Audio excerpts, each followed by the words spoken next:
Hey guys, it's Jessii V. So this story is definitely more on the serious side. You guys know that every once in a while I like to tell you a story that happened to me that isn't so pleasant. I do this so you guys can learn from the mistakes that I made, or so that you can be more informed about something. Because I care about you guys and I want you safe. So for those of you who didn't know, the first few years of my life I lived in Antigua. It's a fairly small island kind of near Barbados. That's probably the closest place to it that you would recognize. And you're all probably wondering why the heck I randomly went to live on a small island. And it was ultimately because my dad got a really good job offer there. He's an accountant, and when my mom and him lived in Canada before we moved, he got a really great job opportunity that would give him enough money to support my mom and I. So my parents decided to take the chance and move to Antigua. We found this cute little house by the beach, we got 2 dogs, they were Dobermans, and yeah, we had a really great first few months of living there. Canada is cold most of the year, so it was so weird living somewhere so hot. And just like anywhere in the world, there were certain places on the island we were living on that had lots of crime, just places that tourists were told not to go. I mean, there's dangerous places anywhere you live, and there definitely were places on this island. Well, one day my mom and dad decided to go to a private beach that we had never been to before, and this beach was near the dangerous area that I'm talking about. And we did not know that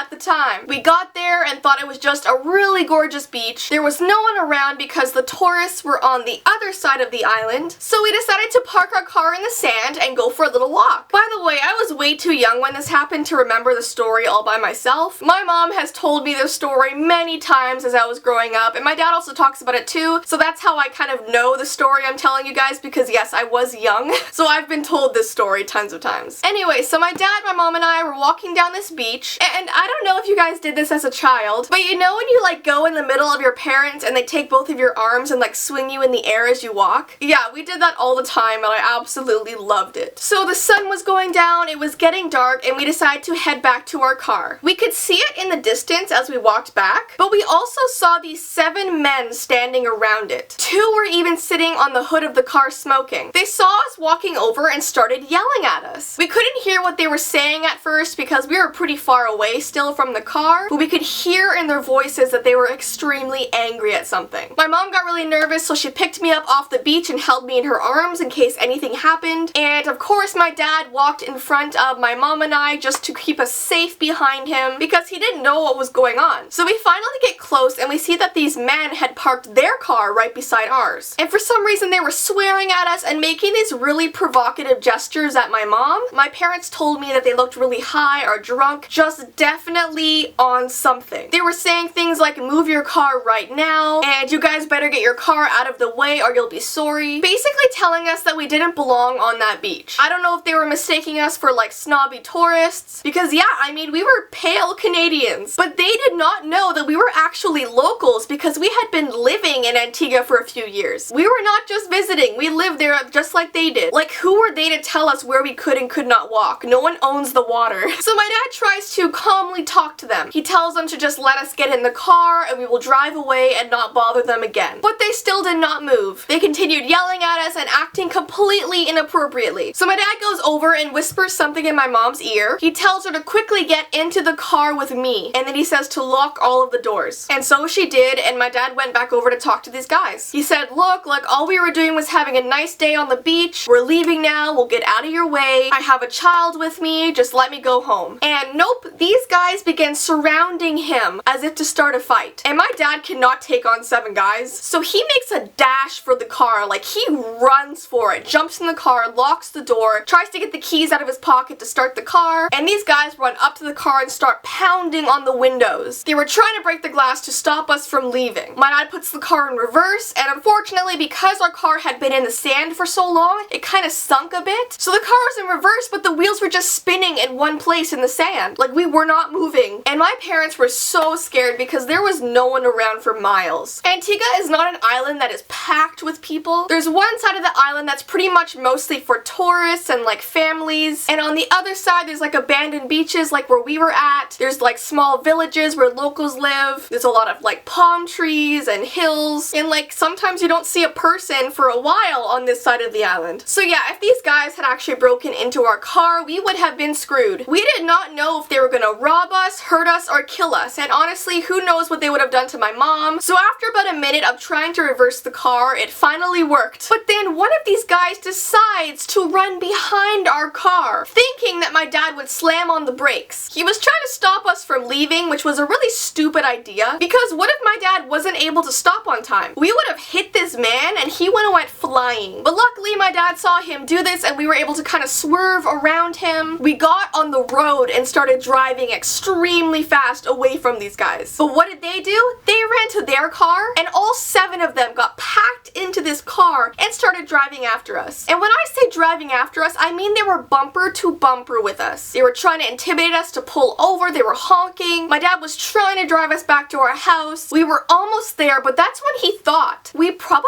shouldn't go back to our house because these guys were following us. If we went home, these guys would know exactly where we lived. That would be like the worst idea possible. They would follow us all the way home and who knows what would happen after that. So my dad gets this great idea. He drives over to a restaurant that's kind of near our house and he pulls into the parking lot. And this next part is just completely amazing. Out of pure luck, sitting in the parking lot was a police car, which we barely ever saw in Antigua. Like, there's very little police. So for the cops to be there exactly when we needed them was just completely insane. So of course my dad pulls up right beside them, and obviously the men that were following us saw this and got really scared. So they did not pull into that parking lot with us. They drove off. And thankfully we never saw them again, and we never went to that private beach ever again. We just stayed with the tourists. But yeah, that's the end of my story. It was extremely scary. I do have other V-times that I can make from my life when I was living in Antigua. We went through a really terrible hurricane, and I might make a story about that. It's pretty devastating. I actually have footage of the hurricane. I might do that in the future, but yeah, I hope you guys learned something from this story. Always be careful. You know, research areas if you're not sure if they're safe to go or not, and always be with, you know, more than one person just so you're safe. As usual, my social media information is in the description along with my vlog channel and my P.O. box information, so check it out, and until next time guys, bye!